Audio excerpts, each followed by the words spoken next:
The hearing will come to order. We convene today to discuss a topic of the utmost importance to the Aging Committee, fighting frauds and scams targeting seniors. While these predatory schemes have existed for decades, we know that the pandemic has only exacerbated this issue, as fraudsters preyed on fear and uncertainty surrounding the virus. Federal agencies, state governments, and advocates all warn of con artists who will do among the following. They'll pose as federal and state agencies to steal benefits. They will falsify, romantic relationships to gain a senior's trust. And, by way of a third example, peddle fake health insurance and cures for the virus. Scammers are also using new payment methods, making losses difficult to trace. The Federal Trade Commission reports that gift cards are the main payment method used by scammers to request and steal money from older adults. In 2021, 27% of adults 60 and older who lost money paid a scammer using a gift card or a reloadable card. Peer-to-peer payment apps like Zelle, Venmo, Cash App, and PayPal are also increasingly used by scammers. Today, Aurelia Costigan from Pittsburgh, Pennsylvania, will share her experience with a peer-to-peer payment scam. Ms. Costigan's story is all too common.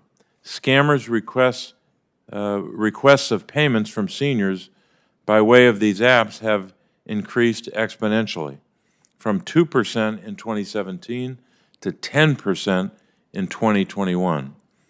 That's why I recently led a letter to the Consumer Financial Protection Bureau urging the agency to move forward with guidance to protect older adults from con artists using these apps. I'd like to thank members of the committee who joined the letter, Senator Blumenthal, Senator Warren, and Senator Gillibrand. Strong guidance and enforcement are critical, as is education on preventing and responding to these scams. I'm also proud that my Stop Senior Scam Act was signed into law in March of this year. Thanks to Senator Moran, Senator Kelly, and Ranking Member Scott for working alongside me and others to pass this important legislation. Thank you, Ranking Member Scott, for that work. This law creates a Senior Scams Advisory Council to ensure that banks and other businesses have both the information and the tools that they need to train employees to identify and respond to scams. We're grateful to the Federal Trade Commission for its work to lead this effort and pleased that this new council will hold its first convening 1 week from today. Finally, Ranking Member Scott and I are releasing our 2022 fraud book. Here it is, and I'll hold up both versions, in English and in Spanish. We're releasing this, as many of you know. We've done this on an annual basis, but this is the 2022 book, which arms older adults with the information that they need to protect themselves from scammers. This new and improved fraud book is available today in both English and in Spanish. The fraud book highlights the 10 most common scams reported to the committee's fraud hotline, which is staffed Monday through Friday, 9 a.m. to 5 p.m. Eastern Time. Seniors and their loved ones can seek assistance with reporting fraud and getting connected to resources. The fraud's hotline toll-free number is 1-855-303-9470. I'll read that again. 1-855-303-9470. I'm proud of the committee's bipartisan leadership on this issue, but we know that we have a lot more work to do. We have a sacred duty to protect seniors and their families against these scammers, these criminals. I look forward to continuing to work together on this, and I'll now turn to Ranking Member Scott for his opening statement. Thank you, Chairman. Chairman Casey, thank you for working in a bipartisan fashion on so many of the issues that impact our seniors across the country. The one thing about this committee that I think all Americans can celebrate is the fact that this is a bipartisan effort to protect our seniors every step of the way. And we need more bipartisan in Congress without any question, but I thank you for your leadership. I do think it's important to once again reinforce the hotline. This is the 10th anniversary of the Aging Committee's hotline. Fraud hotline. The number again, as Chairman Casey has said a couple times, is 855-303-9470. So important for our seniors to know that there is help out there, and one of the easiest ways for our seniors to find that help is to call the hotline when necessary. Seniors often live alone or isolated. Loved ones and vulnerable people are not there for them. I would say that when you think about the scams, the devastating effect it has on people with fixed incomes is undeniable, and it's really hard to replace income when you're on a fixed income. On average, seniors lose about $34,200 for every instance of a scam or fraud. In 2021, according to the FTC, scammers stole $1 billion from our seniors, $1 billion. In 2021 alone in South Carolina, South Carolinians lost $48.4 million to scams and frauds. The consequences to the scams and fraudsters are many for our seniors, including losing purchasing power, trying to maintain good credit, affording the cost of their homes, losing sleep. It is an absolute catastrophic experience when one experiences a scam or fraud. Scams also have unseen consequences, leaving seniors depressed, embarrassed, and feeling betrayed. For example, Joe Saxton, a Navy veteran from Darlington, South Carolina last year, she received a call from two scammers impersonating law enforcement. They told her that several people in Texas had stolen her Social Security number and opened up checking accounts. And in order for her to avoid the ramifications of law enforcement, she had to send them $22,000 in cash. And remember that this all happened over a single day.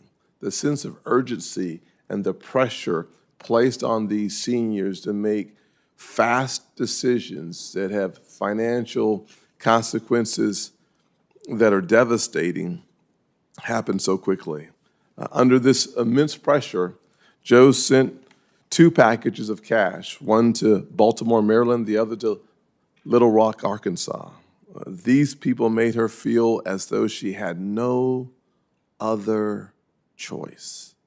The scam not only put Joe in tremendous financial loss, but also caused her to withdraw from family and friends. Although frauds like the ones we'll discuss today are so common, each survivor's story is unique on how it affects their lives.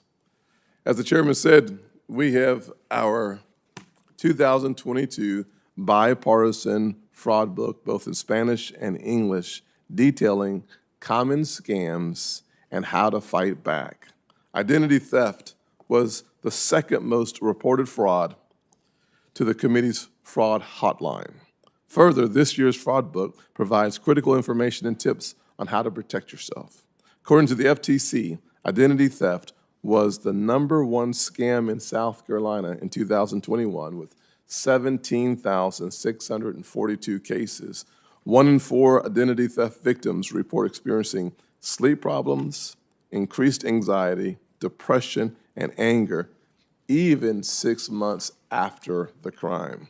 Scammers aren't slowing down. Since 2002, we've seen a 1,600% increase in reported scams, a 1,600% increase in reported scams. Unbelievable.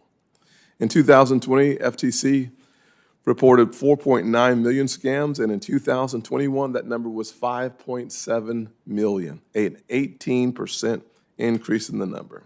I am thrilled that the council established by this act, that Chairman Casey spoke about earlier, the Stop Seniors Scams Act, helps our seniors, and next week we'll see the first hearing. I look forward to hearing from our witnesses today. Thank you, Mr. Chairman. I yield back. Thank you, Ranking Member Scott. And before I move to, we'll have introductions of our witnesses, I want to acknowledge members who are here already. Senator Collins, a former chair of this committee, and has been part of the effort of producing and publicizing fraud books in the past. We're grateful for her leadership. Senator Blumenthal is here from the state of Connecticut, as well as Senator Scott from Florida. So let me move to our witnesses. Our first witness is Dr. Marty Delima. Dr. Delima is an assistant professor at the University of Minnesota's School of Social Work. She's an interdisciplinary gerontologist with a specialization in financial victimization through frauds and scams. Dr. Delima has collaborated with a variety of financial institutions, aging organizations, and federal agencies like the Federal Trade Commission. Doctor, welcome. Our second witness is Nancy Famklinger. Nancy is a senior adult protective services specialist for San Diego County in California. She has dedicated her career to advocating for older adults, safeguarding their finances, and ensuring their safety. In 2021, she received the Chief Investigator's Commendation Award from the San Diego District Attorney's Bureau of Investigations for her efforts in recovering $75,000 for a senior in her community. Our third witness is a Pennsylvanian, Aurelia Costigan, born and raised in Pittsburgh, Pennsylvania, which is in Allegheny County. Formerly a school bus driver and healthcare worker, Ms. Costigan is now retired. She has 2 daughters, 3 grandchildren, and 2 great-grandchildren. She will share her experience today with a scammer who impersonated her bank and the steps she took to respond to the scam. Aurelia, we're grateful you're with us. And now I'll turn to Ranking Member Scott to introduce our fourth and final witness. Thank you, Mr. Chairman. It's my pleasure to introduce a fellow South Carolinian, Mrs. Folly Thaler. It is my pleasure to talk about Mrs. Thaler.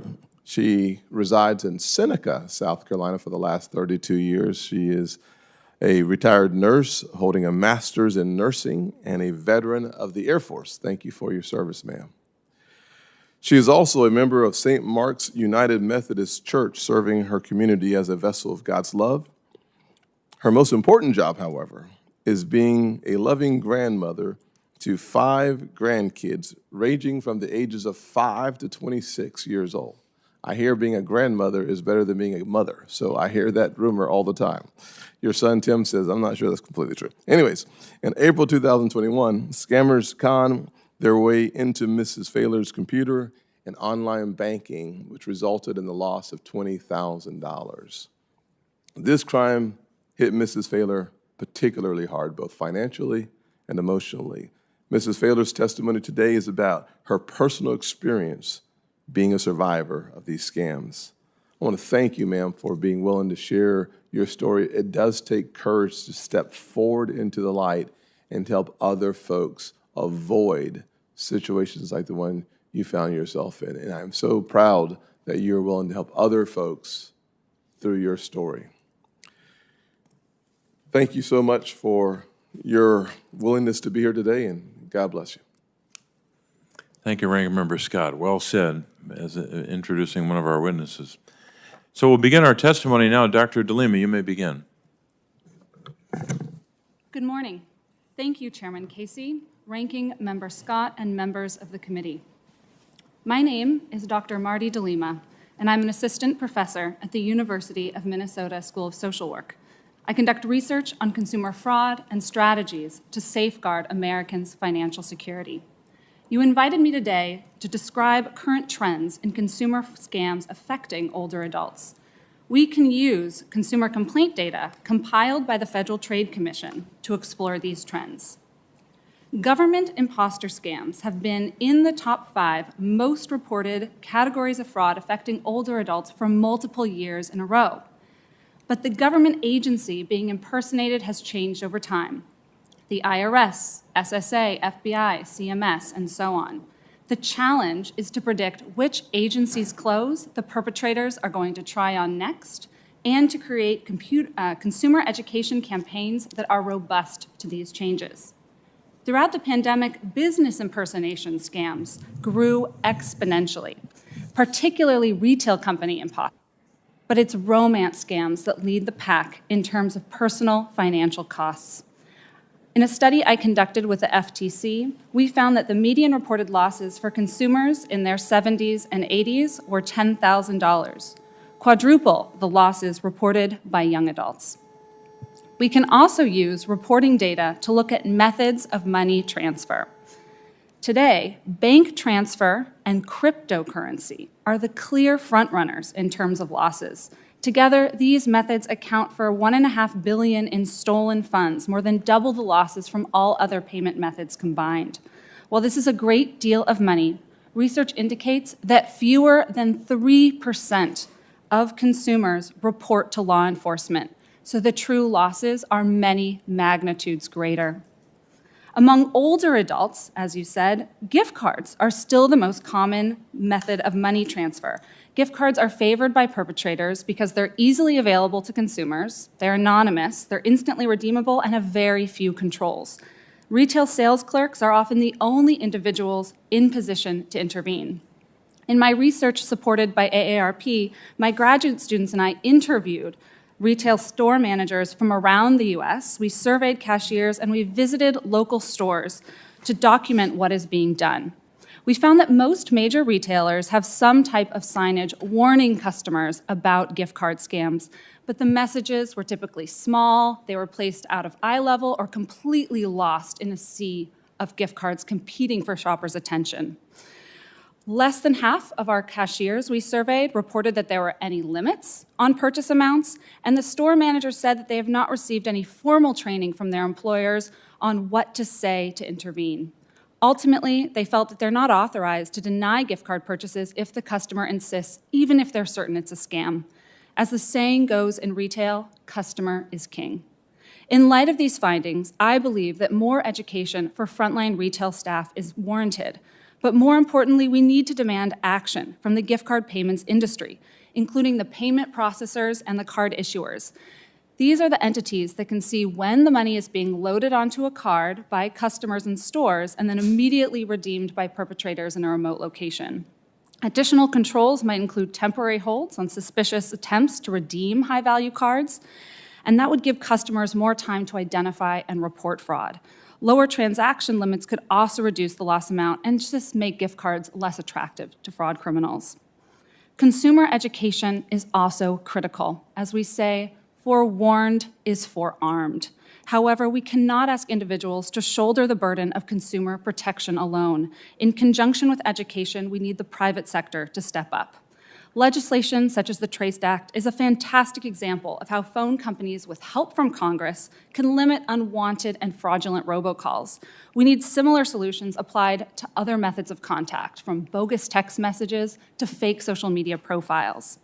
We also need to expand the Senior Safe Act to encourage all types of financial institutions to act quickly by placing temporary holds on suspicious transactions and reporting elder fraud to the authorities. Last, based on what we are seeing in the most recent reporting data, cryptocurrency is playing an outsized role in the fraud landscape. The fraudsters' playbook has evolved, and they are moving into new, complex, and under-regulated environments. Steps need to be taken now to curtail the rise of crypto-facilitated fraud. In summary, you are so fortunate to sit in this rare area of policymaking, where consumers, both sides of the aisle, and the private sector all want the same thing: to stop criminals from exploiting Americans. Let's advocate for greater investment from the private sector and for companies to be proactive when they suspect fraud instead of reactive when the money is already gone. Through these and other actions, we can show older consumers that the federal government is committed to keeping their money safe, holding the perpetrators accountable, and restoring trust in the marketplace. Thank you. Thank you very much, Dr. Delima, for your testimony. We'll move next to our second witness, Mrs. Famklinger. Good morning, Chairman Casey, Ranking Member Scott, and members of the committee. My name is Nancy Famklinger, and I'm the Senior Adult Protective Service Investigator assigned to the Financial Unit in San Diego County, California. Thank you for allowing me to join you today to discuss a topic I am passionate about and dedicated to, the fight against fraud and scams. Over the past year, I've been privileged to be the primary APS investigator attached to the San Diego County Elder Justice Task Force, a partnership of the San Diego County District Attorney's Office, of the FBI, local law enforcement in San Diego County, and adult protective services seeking to impact scams against older adults. San Diego County is home to over 3.3 million people. Of that, approximately 680,000 are individuals over age of 60. From 2000 to 2030, it is projected that adults 60 and older will increase by 130%, while the general population will increase just 38%. That means 1 in 4 San Diegans will be over 60 years of age. The numbers are real. Adult Protective Services has witnessed firsthand the increase in APS referrals over the years, particularly cases with a nexus to scams and financial abuse. From June 2021 to July 2022, over 1,200 APS scam-related cases were referred to our office with an estimated loss of over $34 million. It's clear we have an issue that our most vulnerable population, who have spent years and years of hard work saving for their golden years, only to be deceived and have their life savings stolen under false pretenses by vicious perpetrators. APS frequently is the first to respond to these victims. We help them start the process to potentially recover their losses, bring some sense of security back, and protect them from future exploitation. During our investigation, we must build rapport, gain their trust, and assess for safety, all while ensuring we gather all the necessary evidence to bring our cases to the next level. What is the next level, you may ask? As we know, without evidence, there's no crime. Our APS team members, along with our local law enforcement agencies in San Diego, have been trained to gather key details, such as, how did the scammers contact you? What company did they represent? What account numbers and financial institutions were mentioned during your conversation? These cases are complex. Some of the top scams we see are mobile cash apps, peer-to-peer money transfer, social media engineering, and cryptocurrency. Can we confiscate a Bitcoin machine that an elderly person just walked up to and deposited $25,000 in cash with our QR code that they just received via text message? As difficult as these cases are, recovery of these funds is potentially possible. One example is as follows. On July 13, 2021, Adult Protective Services was contacted by the San Diego Sheriff's Department with concern about a possible local publisher clearinghouse scam victim. There was a $75,000 cash package that was located in Florida that came from a San Diego address. Upon investigating this resident, we located a mailer with our elder's name on it. With the support and assistance of our Elder Justice Task Force, we reached out to the appropriate parties to gather the necessary information to create an APS referral. This referral allowed us to have open communication with the identified victim, speak to their financial institution, locate natural support, and collaborated with local law enforcement. Through this collaborative work, we conducted a records request. One payment was the San Diego address where the package was sent to from Florida. This victim identified stated that she had sent over $250,000 to various individuals through the direction of employees from the Publisher Clearinghouse scam. This is not an uncommon method of payment where scammers are using our most vulnerable citizens to launder money from them or for them and ultimately requesting for cash payments to be mailed out to random addresses. We worked with the financial institution and reviewed over 271 pages of bank records to confirm that our victim, in fact, sent the money to another senior and that check was cashed by the receiving bank. Collaborative work works. I'm here today to speak to you because this is a national problem crossing state and international borders. In the past year, according to IC3.gov, more than 92,000 victims over the age of 60 reported losses of $1.7 billion. And that is just reported losses. This represents an increase of 74% since 2020. This is a crisis, and without swift action, the trend will continue. Reporting an elder financial abuse is mandated. We have infrastructure in place to report scams, IC3, FTC, FBI, APS, and local law enforcement. But what we need is continuous support and additional resources so agencies involved can help solve the greater issue. We need legislation and targeted education that makes it harder for these scammers to attack our precious population in our society and put faith back in our public system, all as well as means to obtain bank records quickly for suspicious transactions. On behalf of San Diego County, I thank you for bringing this critical issue to the forefront and for your continued work to protect the vulnerable seniors in our community. I welcome any question the committee may have. Thank you. Thank you very much, Mrs. Famklinger. We'll turn next to Ms. Costigan. Hello. Hi, my name is Aurelia Costigan. I was born in Pittsburgh, Pennsylvania. I've been married twice. Both of my husbands have passed. I've been widowed since 2008 when my second husband passed. I used to be a school bus driver, and I also worked in healthcare for several years. I am now retired on Social Security, disability, and surviving widow benefits.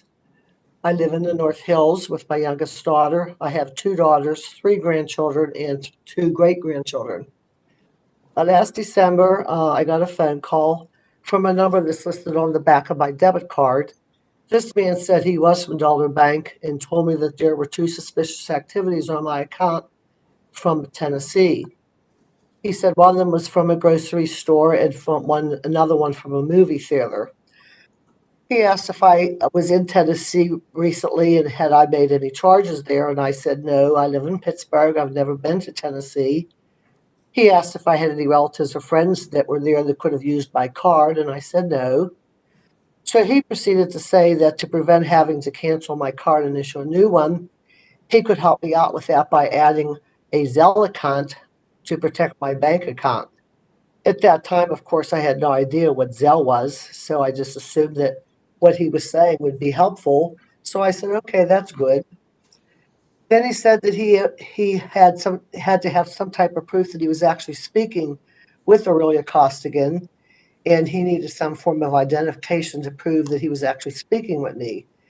And he asked if I had online banking, and I went, I don't use that. I go into the bank myself personally when I do any kind of banking. So he said, well, the only other option to use to prove who I was my Social Security. So not thinking anything, unusual, I thought it sounded feasible. So I assumed he was from my bank, and I gave my Social Security number. And I thanked him, and we hung up. Well, less than 5 to 10 minutes later, my phone started blowing up. It was notifying me of charge after charge after charge, one after the other, 22 to be exact. I panicked. I went to my bank and I told them about the phone call. And they said, we have no charges from Tennessee on your account. That's when I realized I was scammed. So they said they would look into it. The manager of my bank said, I won't quit until I find that money. I was told to notify the police and file a complaint. I did, and also with the state attorney's office, both of which I did. The police officer was very helpful and understanding. He provided me with resources and pamphlets, and he even held my hand and said he felt for me and other people that are taking advantage like this. I was an absolute wreck. I couldn't sleep. I had trouble eating. I was devastated. The money I lost because of the scam was $1,800, and that's a lot of money. And it takes me a long time to earn money like that for being on Social Security to be able to save any kind of money. Sometimes you need that for car breakdowns or medical expenses that come up. So these kind of things happen, and you need to have some kind of a backup, and I thought I would never get that money back. But thankfully, maybe a month or so later, my bank was able to get my money back, all of the $1,800. The state attorney's office told me that I was very fortunate my bank worked so hard with Zelle to get my money back. I feel like I could finally calm down now after a lot of praying. I know that not everyone has had this experience, but these scammers get away with this every single day. And elderly people like myself, who are always trusting people, don't absolutely give any information to anybody about yourself on the telephone. I now tell my friends, my family, my story as a warning. I tell them to be careful, and I hope that we can do something so this doesn't happen to anybody else. Ms. Costigan, thanks very much for sharing your story. We're grateful for it. And we'll wrap up with our fourth and final witness, Mrs. Thaler.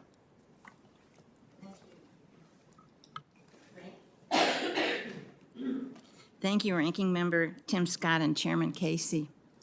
My name is Polly Thaler. I'm 76 years old.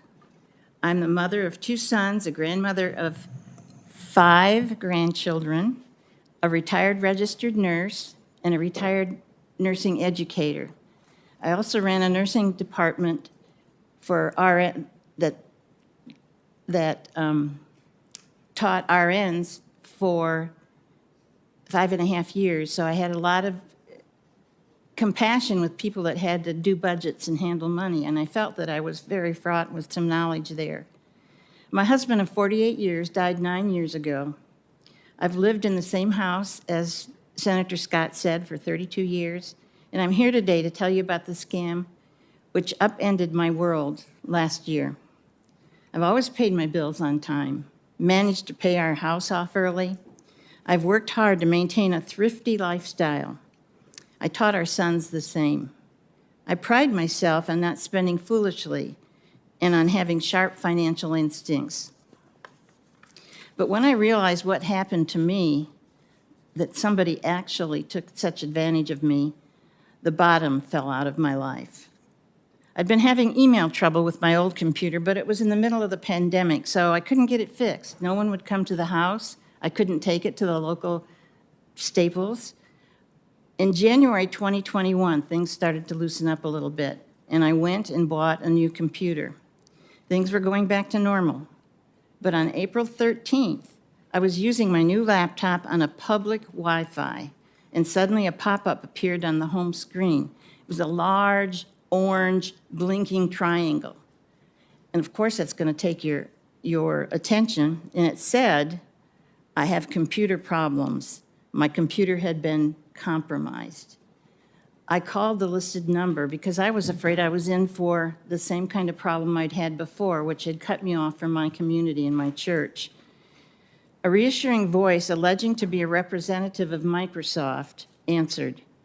He told me if I bought their protective software at $299, which included computer monitoring for 2 years, that he would guarantee that he would call me every so often, and he did.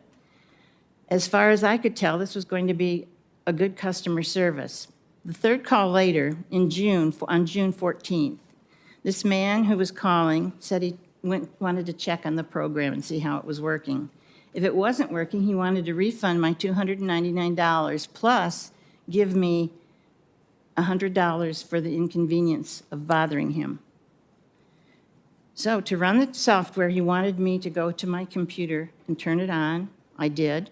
I had to give him full access. During this test message, other messages flooded the screen and kept rolling by. And there it was again, an alert claiming my computer was compromised. I told him to send the refund by way of check to my home address, and he said he couldn't. The service had been paid for electronically. They were going to return my money electronically. He moved to a different browser window, and the screen broke out in a chaotic movement with numbers rolling around and around and around. Then all of a sudden, everything stopped, and the number on the screen with other numbers, but the number highlighted was $20,000. The scammer feigned outrage, saying I intentionally stopped the computer when my checking account reflected a $20,000 deposit. I didn't know what he had been doing on there, but I couldn't see any alleged monies he was talking about. We weren't in my bank account. We weren't in my checking account. I'd never had touched the computer or the mouse while he was running his testing.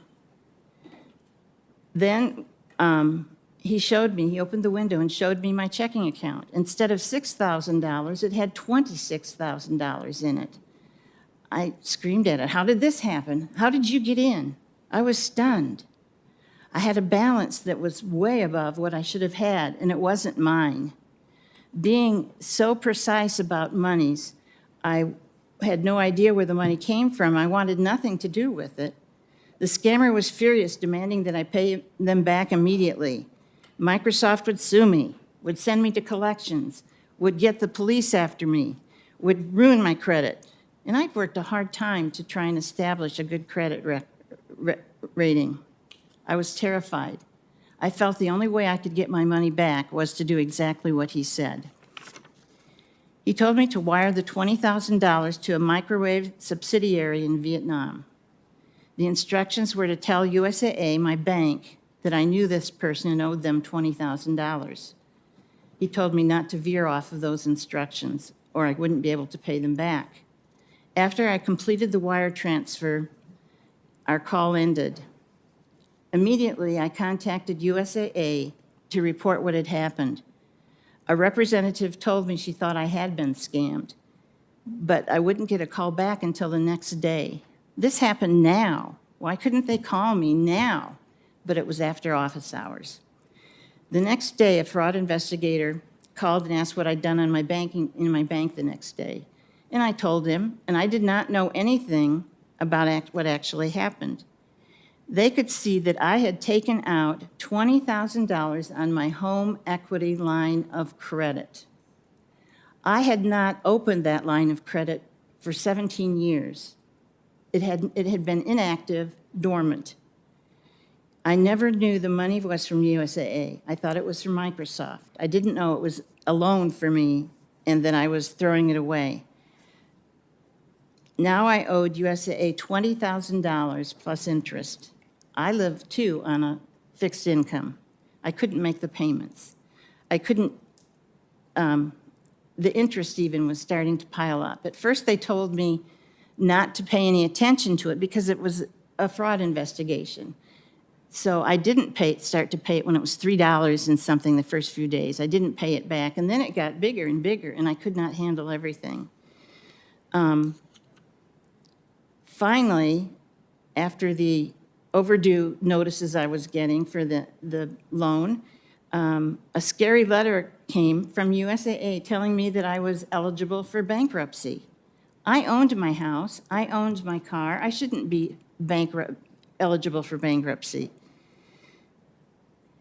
In the end this year, not having USAA put a lien on my house and not having the monies to pay it, I had to sell off my individual retirement account in order to pay USAA because it was driving me mentally insane. The situation snowballed. I couldn't find legal advice. I called the FTA. They took a statement. They never called me back. They were going to. I called the police. I called numerous law firms. I called the South Carolina Attorney's Office. I called many, many places. I did not know about the number that you said now has been in effect 10 years that I could call for help here. I have it written down. I didn't find anyone. I was afraid to tell everyone. I didn't find anyone to help me until a local reporter, TV reporter, Diane Lee, came on board and listened to my story and broadcast it. I was afraid of it. I didn't want other people to know. I hadn't even told my son for days and my second son in Texas for months because I was afraid of their reaction because I was so stupid. I was blaming myself. After suffering through the scam, I not only was alone and depressed, I even lost my spirit to live. I sat alone. I hated myself. Some days I couldn't get out of bed. I thought, this is so ridiculous. I went to the VA for medication. I'm a vet. Went to the VA for medication. I opted out of all my community and church activities, which before had been a vital part of my life. Had no leadership roles. I didn't even attend church after a while. I couldn't function as the person I'd been. I wasn't the person I'd been. I'm here today because I am a survivor. God is giving me the strength to reclaim my life, and I want others to know there is hope out there. I want others to know that this unmatched misery does not have to happen. Saving others from falling into the pit that I was in comes with losing your self-worth and retirement savings in a click needs to be done, and we need to do everything we can. I have some ideas, but we'll talk about those later. Thank you for listening, and I look forward to your questions. Well, Mrs. Thaler, thank you so much. I think we're all indebted to you for your testimony, your willingness to share it with us. I know it can't be easy to relive some of that horror, and we're grateful you're willing to do it to help others.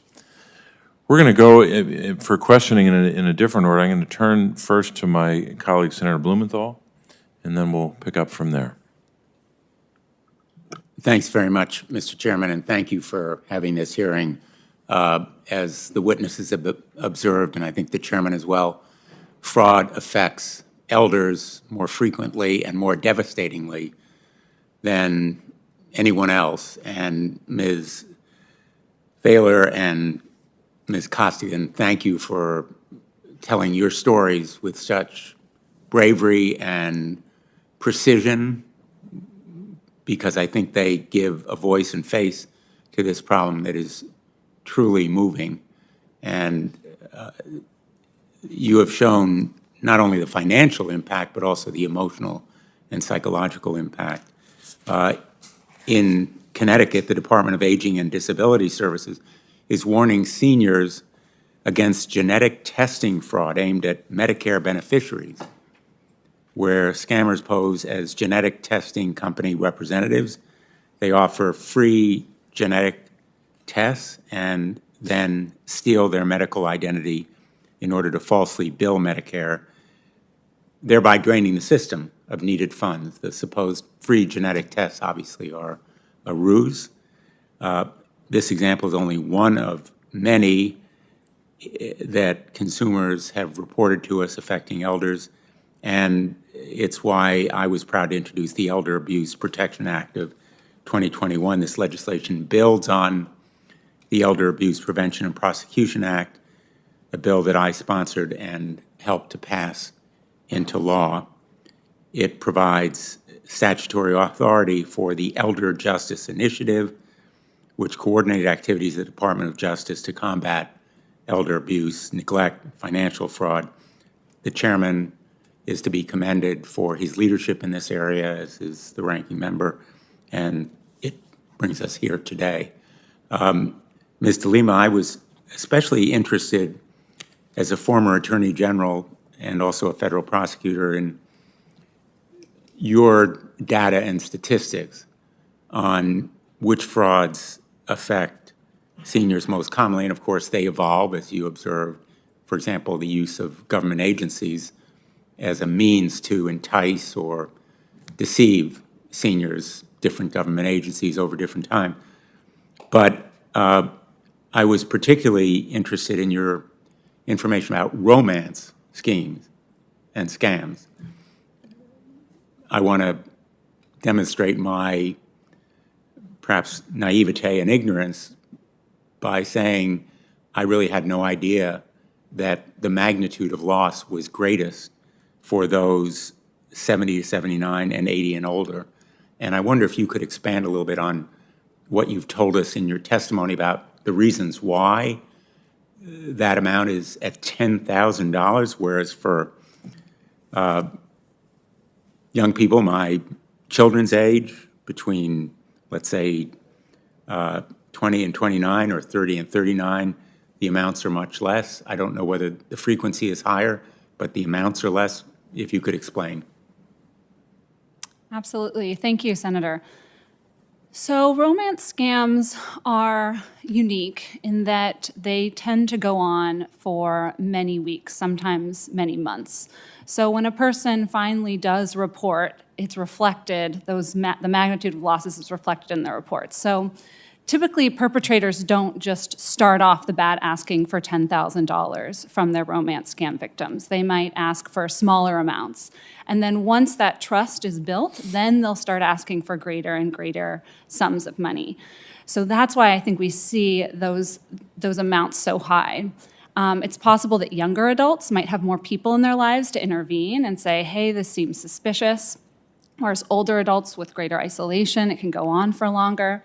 But the fact that they're not losing, the $10,000 all in one fell swoop indicates to me that there are so many opportunities for intervention along the way. Like, let's see if we can catch those smaller amount of money leaving first to really prevent the deep pockets from being lost. Thank you. And presumably also minimize the emotional impact if it is caught early. Absolutely. You know, perpetrators' MO is to tell the person to keep these relationships private. They'll say things like, your children won't understand. You know, this is between us. So again, you know, one of our questions is why don't they reach out to their friends or family members? And it's because they're instructed not to. Thank you. Thank you very much. Thank you all for your testimony. This is very, very helpful and valuable to us. Thank you. Thanks, Mr. Chairman. Thank you, Senator Blumenthal. We're also joined by Senator Gillibrand and Senator Braun. We'll now next turn to Senator Collins. Thank you, Mr. Chairman. I'm so glad that you and the ranking member are continuing the committee's focus on scams that are directed against our older Americans. It is extraordinary how painful, not just financially, but emotionally, these scams are. And in that regard, I want to thank Mrs. Costigan and Mrs. Thaler for coming forward and sharing their very powerful stories that will help to educate other older Americans and tell them that they're not alone and that they should get help. And most of all, help them avoid these scams in the first place. Mrs. Thaler, I want to start with you. And again, I found your testimony to be so compelling because, as you pointed out, you have an extensive financial background and you're not easily deceived. But you fell prey to an extremely sophisticated, ruthless scam that went on for months. And for those of us, and I put myself in that category, who are not that savvy technically, getting a notice on your computer that it's been compromised would cause alarm for almost all of us. Over the past several years, the Aging Committee has held many hearings examining scams that are targeting older Americans. And what we've frequently heard is that if anyone had intervened at any point in the process, that the scam would not have been successful.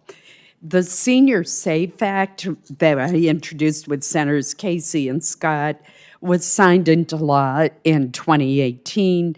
I know one of our witnesses has urged an expansion of that, which I think is worthwhile. But the whole idea was to train financial institutions' employees to be able to spot and report financial exploitation of older Americans. So my question for you is, if someone from your bank had seen this very suspicious transaction where you're opening up a line of credit that you've not used in, I think you said 17 years, and asked you about it, would that have stopped the scam? Yes, and they would have stopped it on any level. They could have emailed me, they could have texted me, they could have phoned me. If I go on a trip and I use a credit card and I had not let USAA know I was traveling through a different state, and I used it at a gas station, the first gas charge might go through. The second time, my card would have been frozen. That's $20. We're talking about $20,000. And they did not find that I had a right to expect a notification. I didn't expect a notification because I'd not used it. I thought it was closed. I had no use for it. But that's one thing they can do. I think it's very important that not only seeing the money being moved, but seeing accounts being utilized that were not open before is very important in the education that we give the bankers also, or any financial institution. I think that we need to understand the difference between a scam and fraud. They didn't pay mine because they said it was a scam. I have the definition here that the banks use for scams versus fraud, and I believe it was a fraud. But the reason they gave it to me, they wouldn't accept it, is that they said, this is a scam, this was totally up to you. I sent the money, I agree with that. That was stupid, but I did that. But I did not contact me, I did not move my money. They allowed that guy to get into my bank account and move the money from USAA's loan department into that home equity loan, and I had no knowledge of it. It seems to me that your analogy with the use of a credit card is a very good one.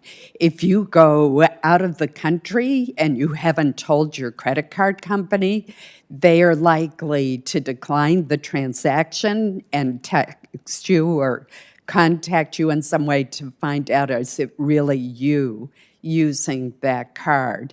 And it seems to me that this was so out of your normal practice that your bank should have realized that it was suspicious and contacted you. And that's what Senior Safe is all about, is to ensure that banks are not violating privacy laws, or they also are not going to be held liable in some way for asking you, is this really a transaction that you want? So thank you for sharing that experience. Thank you, Mr. Chairman. Could I say one other thing? I was a member of USAA for 41 years, and I still feel that they owed me something of communication. I agree. Thank you. Thank you, Senator Collins.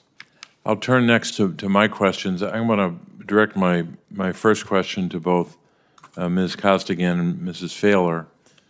As I indicated earlier, several of us you've shared very personal stories, and we're grateful for that. I wanted to note part of what your testimony indicated about the impact on each of you individually. Ms. Costigan talked about being devastated, but then thankfully when the money was returned that she could calm down. But Mrs. Thaler, so many times in your testimony you talked about the impact on you, that you said the bottom didn't just fall out of my life, I dropped straight into hell. You talked about being depressed and alone, and you couldn't function, and so many other expressions of the horror you were living through. And I guess because of that, it cuts through for a lot of Americans who will hear your testimony, and it allows people to understand that this can happen, as Senator Collins said, to any of us, no matter what our background is or no matter what our age is. And for both of you, your testimony highlighted the importance of not just helping people to spot so-called red flags, but how to respond, to make sure there's an adequate response when you do point to that red flag. This year's fraud book focuses on both, and I think that's one of the real benefits of it. So I guess we'll go in alphabetical order, Ms. Costigan and then Mrs. Thaler. Why is it important to focus not only on education to prevent scams, which is obviously very important, but also on resources to respond and to help when the scam actually occurs? Well, I feel we need a little bit of both, actually, what you're saying, because people of our age and our baby boomer age, we were very trusting persons. We're also not tech savvy on computers in the computer world, which makes it a lot harder for the elderly people. So that needs to be brought to attention as well, to train elderly people on how to handle that with computer work. And I feel for Mrs. Thaler, because the $1,800 I lost, which thankfully my Thaler Bank was able to recover, to me, $1,800 is like having $18,000 taken from me. But for Mrs. Thaler, my heart goes out to you for what happened to you. And this needs to be made very more publicly as to what's happening in this world, which is very sad, that people are taking advantage the way they are. Thank you. Mrs. Thaler? Well, I believe that we need more resources in the ability to not have the victim feel that they're totally at fault. That the first thing you do is you may lash out in anger at the people that are doing it, but then that's cut off. You don't have any more to do with that. Then they have put the blame on you, and you carry that blame. Mm-hmm. And you're afraid to tell people, you're afraid to tell your family, because if you're to blame, how can you take any more pressure? How can you do any more than what you're doing? The police, the Seneca Police Department came over and talked to me and told me they couldn't do anything. They told me that it wouldn't do any good to go to the county sheriff's department. It wouldn't do any good to go to the state department of law, that I needed to get a hold of some legal people. And I went through a lot of people. And it was all I could do. I might be able to make 2 phone calls a day, and then I was totally mindset wiped out. And I think that we need to be able to allow the plight of senior citizens to also reach the families and the friends around us, because we are so afraid of not being able to fill our need as a person that's had experience. We're so afraid of being labeled. We need someone that can help and push us on our way and know what some of those resources can be, because frankly, I'm just astounded that all the people I talked to, not one of them gave me the number for the resource line. Not one. Not the Federal Trade Commission, who I talked to for a long time, once. They said they'd call me back. They never did. Not the South Carolina legal assistants. I talked to them once. They never got me back in. Nobody got us back in to help. So it's important that we educate the seniors.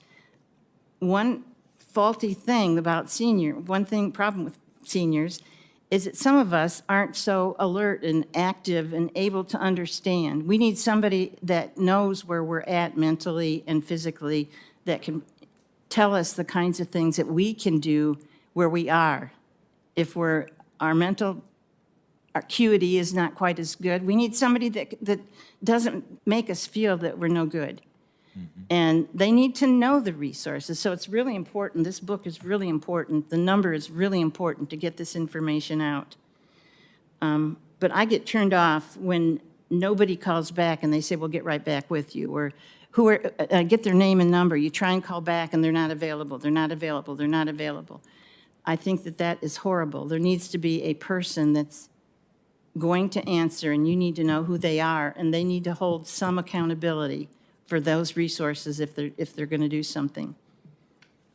No question that it's not good enough for us at a hearing like this to point out the problem. We've got to be determined to get every level of government to up their game. Every local agency of government, county, state, federal, everyone's got to do more to respond, so you don't have that experience of being victimized and then kind of further injured by a lack of response. I have a question which I'll wait for the second round to Ms. Famklinger. I'll turn next to Ranking Member Scott. Thank you, Mr. Chairman. I'm going to ask a question of Ms. Aurelia Koskinen. Older Americans are a popular target for scammers. One reason I am co-sponsor of the Empowering States to Protect Seniors from Bad Actors Act. This bill provides $10 million in grant money to state regulators to help protect seniors from fraud. Looking back on your experience, what are some of the red flags and your tips you would like to share with other seniors that may help them identify possible scammers? When people call you on the phone and they ask you questions, do not answer them. If you have any confusion about it, go into your bank and talk to them in person. Do not give any information out on a telephone, such as Social Security numbers, online banking numbers, anything of any kind, because I have learned my lesson. It's incredible that we find ourselves in a place where you have to really question everyone that calls our seniors. It's just a unnerving position for seniors to find themselves that literally, sincere people who are looking to be helpful and just to do the right thing have to rewire the way they see the world because of the scammers and frauds. It's a different kind of evil for those folks who take advantage of our seniors in vulnerable positions. Mrs. Thaler, I was walking back from my banking hearing where I was asking questions and ran into Mrs. Collins, who said that you were simply spectacular. And she really found your testimony and your response to her questions to be illuminating, helpful, and the complexity of the scam, as she heard you articulate it, was one that was just unbelievable from her perspective. So she was really impressed, and so you may have answered this in part based on my thoughts with her, but I do think that seniors benefit from hearing your tips. It's a similar question that I asked just now. I would love to hear your answers to how do we help seniors in such a situation. Yours was so complex. How do we find those red flags and warnings? What tips would you provide?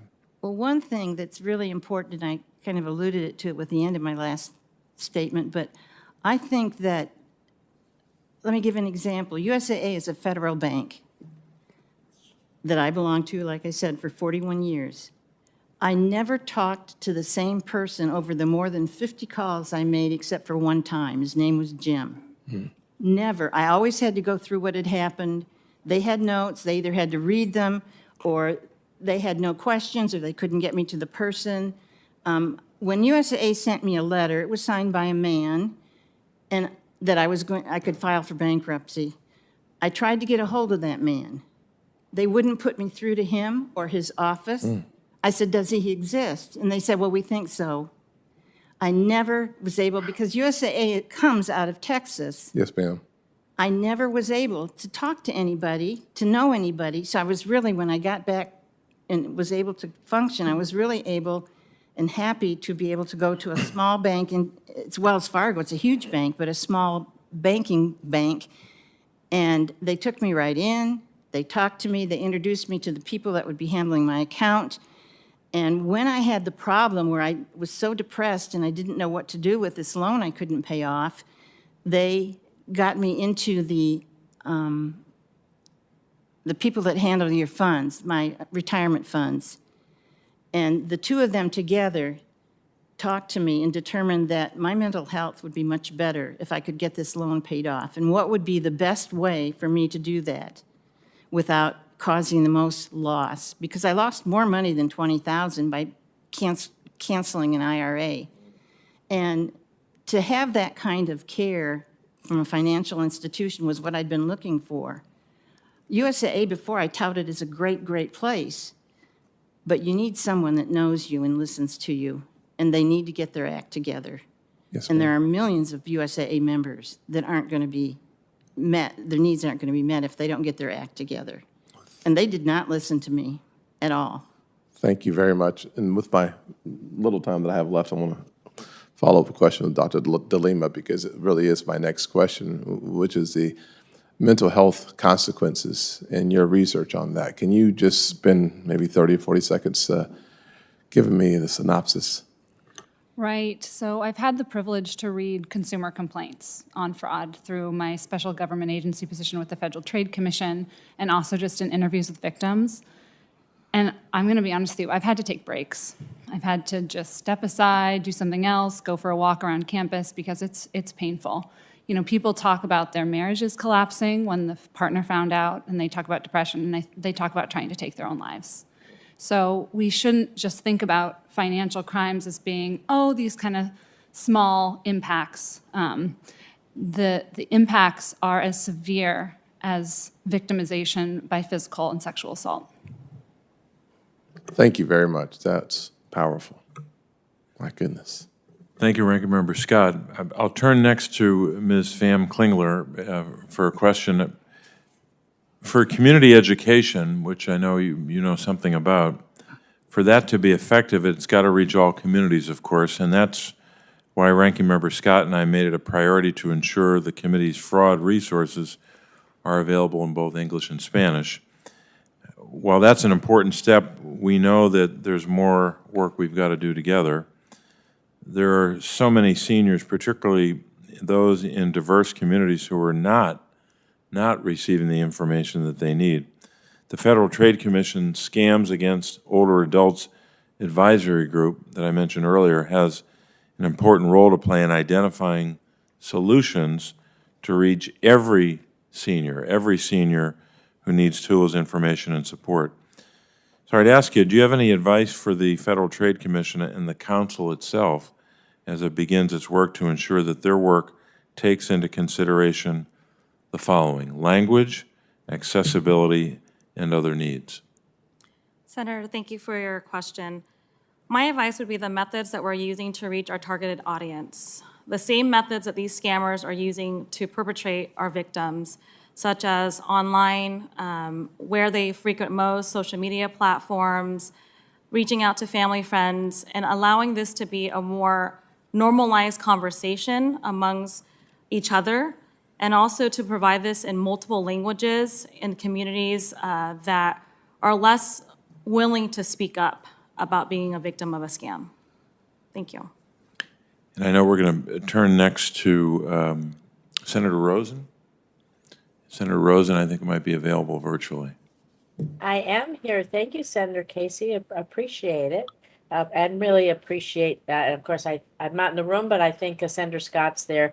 I really appreciate you both for holding this really important hearing. These stories are heartbreaking, devastating, and we really need to do something to protect people because they don't happen just in one community or another. They're happening, of course, my home state of Nevada, but all across the country. And bad actors, they continue to target and scam Nevadans, particularly our Nevada seniors. And in fact, according to data from the Federal Trade Commission, scams cost Nevadans nearly $36 million in 2020 alone. ID theft, fraud remains the top type of scam targeting Nevadans, much of it done through phishing and phone calls. And particularly worrisome to me is that scanners are increasingly holding on to personal data for long periods of time, even up to a year or two after obtaining it, leaving seniors and others kind of in the dark as to when their data might be used. In some cases, we're witnessing scammers utilizing data obtained in the early days of the pandemic. So, Mrs. Famklinger, I'm told by AARP Nevada that delayed use of data obtained via scams is really becoming a problem in our state. And so what should Nevada seniors who may have been a victim of a scam in the past and think, oh, a lot of time has passed by, I may not have to worry, how do they protect themselves now, considering that people are using their data now or might use it in the future?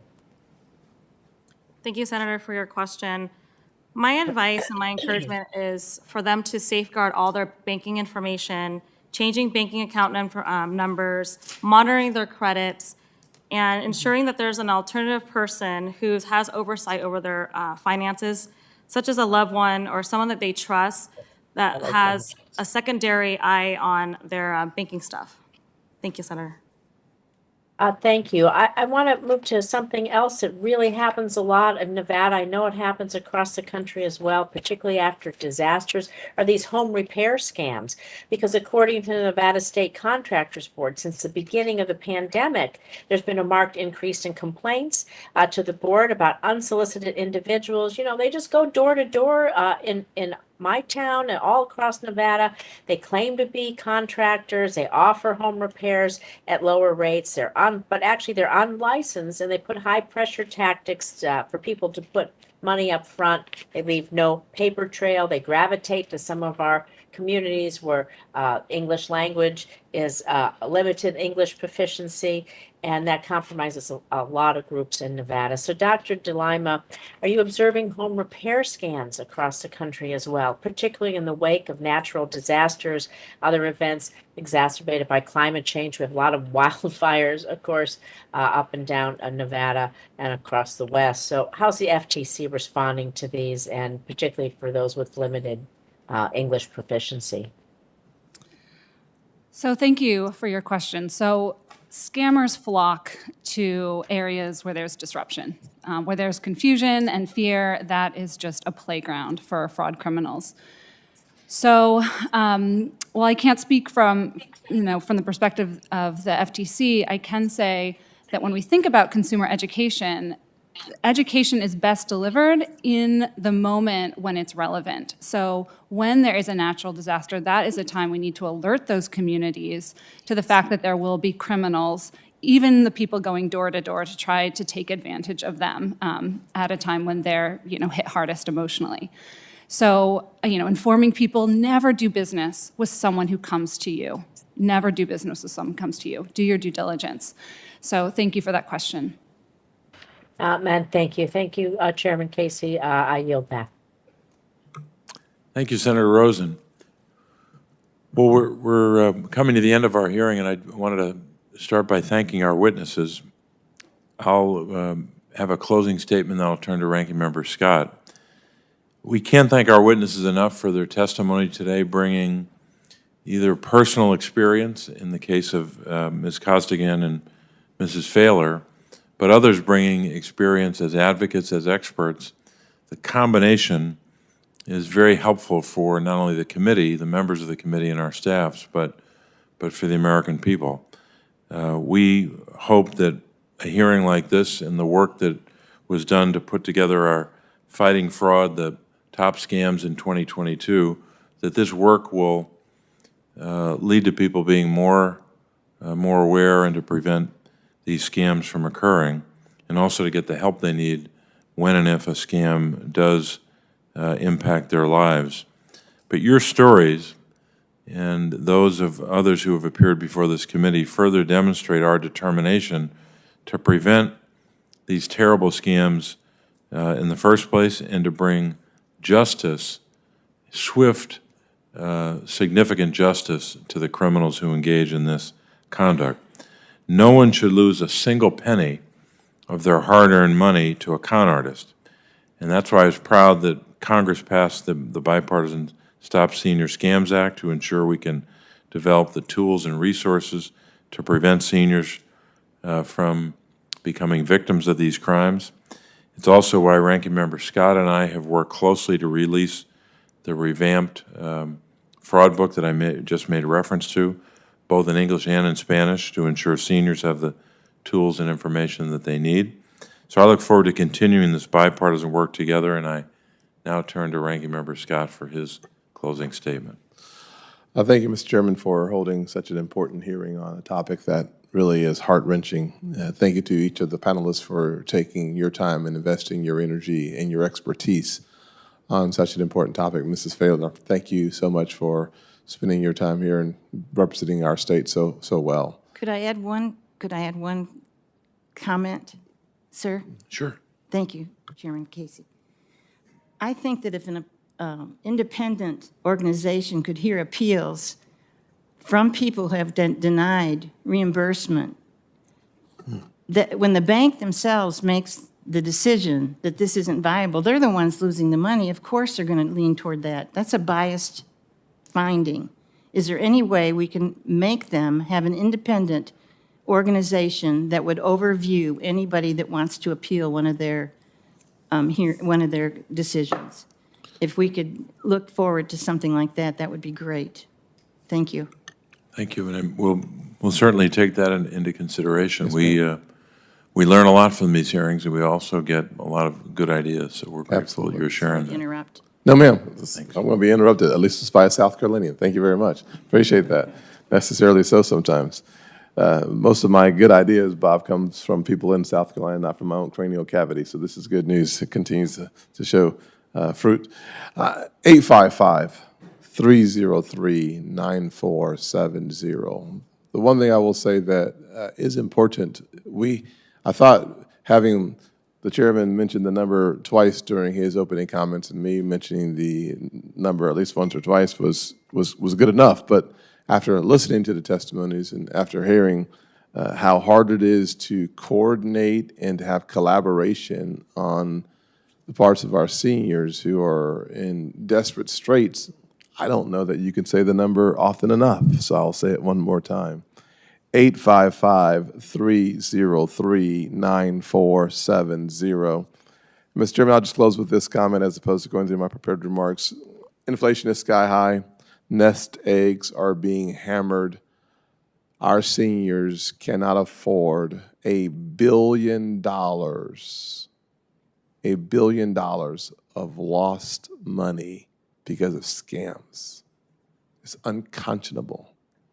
I believe that the testimonies that we've heard today will help seniors keep more of their money and hopefully put up a firewall to the scammers and fraudsters who are taking too much of the resources of people who worked their entire lives to have them. Thank you all for being here with us today. Thank you, Ranking Member Scott, and thanks for referring to the number again. I'll read it one last time, just so that we've said it approximately the equal number of times. 1-855-303-9470. And I want to thank the Ranking Member for emphasizing that. I didn't acknowledge one of our senators who was with us today as well. Senator Warnock was with us as part of this hearing. And I wanted to note as well that I want to thank the staffs of both of our staffs for working on this book. This is new and improved, and I said it in both English and Spanish. But just to give people seeing the hearing some sense of what's inside, just to give an example. For example, the number one scam in the top 10 is government imposter scams. So that appears, the summary of that appears on page 15.